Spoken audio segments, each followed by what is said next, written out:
What's going on, everybody? Welcome back to another video here on the channel, and we're going to be talking about the 2025 elections. Just cut the bullshit and get straight into it, alright? Now, well, what have we learned today, or this week, right? It only proves that when your fucking system sucks, and you're controlled by the both parties that fucking suck, you're going to swing the pendulum in the far this direction that it's going the opposite in, right? We have had the experience, the displeasure of having the experience with the far right. And there's a guy out there, his name, well, I'm not going to say his name because I don't want to make him any more famous because he doesn't deserve it. Just I'm gonna call him Slick Menace, okay? If you know how to rhyme, you'll put two and two together, okay? And Slick Menace and a bunch of other people are fucking around and finding out what they were doing. But this isn't about that, okay? A lot of Democrats won their states, they won their districts, they won everything because of the affordability crisis and people cannot get any jobs. I'm pretty sure that in 2028, that's going to be a massive issue regarding AI losing their jobs and offshoring and giving jobs, shipping jobs to India, Singapore, China, Taiwan, Mexico, you name it, okay? That's what's going to happen. But I don't really care about all that. I only really want to focus on one city. It's called New York City, okay? One of the biggest cities in the world. And they elected a guy named Zoram Mani. If you don't know who Zoram Mani is, and if you're really living under a rock, okay, he was one of the candidates for mayor. He's a democratic socialist. Basically the same thing what Bernie Sanders was doing in 2016. Now, I looked at his track record, and he has a lot of promise. He has a lot of potential, and he's very consistent with his messaging. Now, there's a certain country out there, okay, that I'm not going to name, and there's the certain leader of this country that we give a lot of our money and our time and our resources to when we clearly have issues at home, okay? And I really hate to be doing this because this isn't really a political channel, but I really want to say this. Why the fuck are we giving money overseas when we have children starving at home? When we have children being abused at home? When we fucking have children starving, being abused, being jumped on by their parents, and social services doesn't even work jack shit for anybody? Why is it that we do not have the once opportunities as once of the fucking boomers did? Why is it that we cannot get ahead in life? Why is it that all of the third places are closing down and we cannot find any loving or companionships? And then everybody's saying, oh, just be alone. Shame on you on wanting companionship. You need to be alone. It's good to be alone. Like, I did that for a while. And I've had a bachelor lifestyle. But at the same time, at some point, that shit's gonna get old. And that day is approaching. And, I get lonely at times. But whatever. I have a social life outside of this. I'm just a useless voice in the void. What am I saying? I'm just a useless voice in the void. So, now, Mamdani's message. He's very consistent. I remember, they were asking the mayoral candidates, right? Andrew Cuomo, Curtis Lewa, and Mamdani. Hey, what do you think? Where will you go to the fucking, where will you go after you get elected mayor? Would you go? And two of them answered this certain country, okay? And then Mamdani, he said, I don't give a shit about that. I just want to be the mayor of New York City. I know some people fucking clapped at that. And they were really applauding that. And I agree. Why are we even putting our attention to that place? But that's besides the point. Um, Everybody's saying that socialism is bad, and well, we're gonna have to see what's tested. I think, and this is going to be without a fight. There's going to be a lot of blood spilled over this. This is my prediction here, right? We are going to become like Norway or I don't know, Denmark or whatever. The people that actually have like universal health care, paid time off, massive unemployment insurance to get you to, help you pay your mortgage and your fucking, sustain your livelihood, that kind of shit. Okay?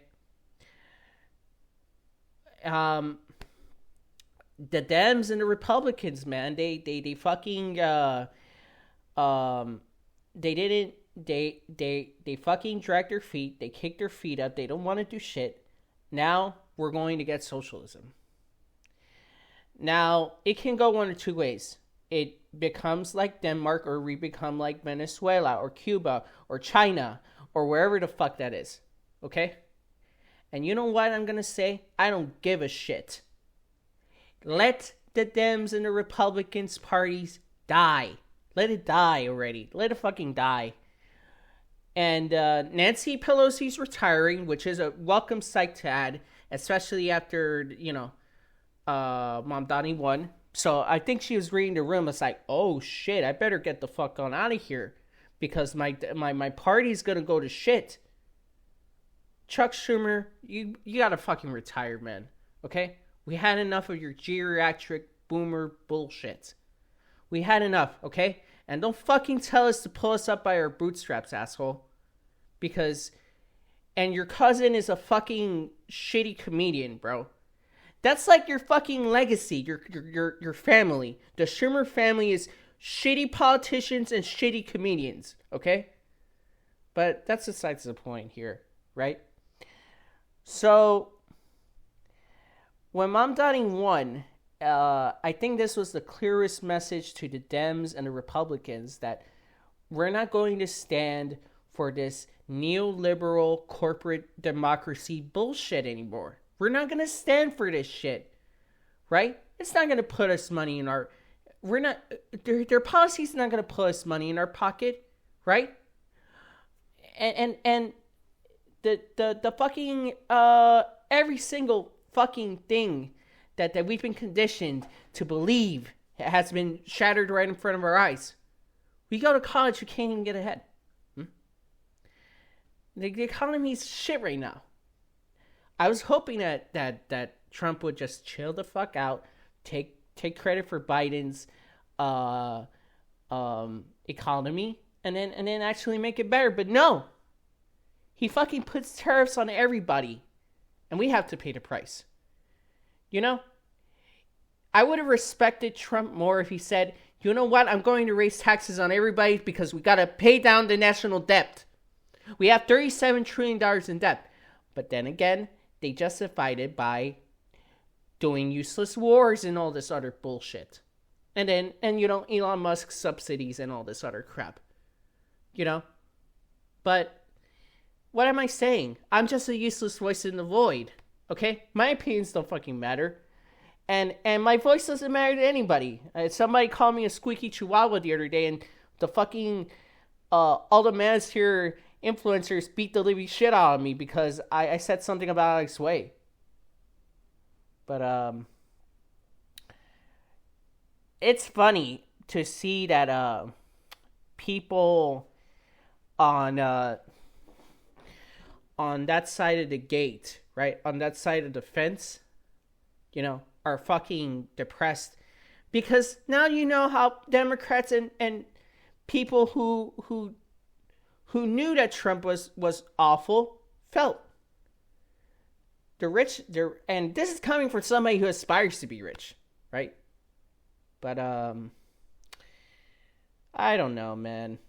So we're gonna get socialism in this country. Well, it's only a matter of time, okay? Then the real fun begins. But you know what? burn down the old system. Burn it down. Let it burn. Fuck it. Let the system burn. Let the party die, man. I mean, Schumer isn't gonna do shit. Mike Johnson isn't gonna do shit. Fucking Hakeem Jeffries isn't gonna do shit, right? Trump is definitely just gonna be running wild like a fucking toddler with a who drank Red Bull and with a maxed out credit card or whatever, right? Who else? Mitch McConnell is not gonna do shit. So, congratulations, boomers. Everything that you feared would happen is happening. We're gonna get socialism in this country. And to the boomers and to the Republicans and to everybody that doesn't like it, well, life's a bitch, ain't it? Right? Pull yourself up by your bootstraps, save up enough money, and get the fuck on out of here. Go to Russia or some shit. Or fucking buy a fucking cruise that goes on for the rest of your fucking life. For the next 4 years or whatever, okay? Do that shit, okay? But as for me, that's about it. That's all I have to say about this election. Stay tuned for my next video called Initial D Mamdani. I'm trying to get all the memes together and shit. See ya. Impresionante. Ahí me llega todo por aquí. Teléfono que me regaló, mira, Xi Jinping. Esto me lo regaló Xi Jinping. Un Huawei. Mira. El mejor teléfono del mundo. El Huawei. Y no te lo pueden intervenir los gringos. Ni los aviones espías, ni los satélites.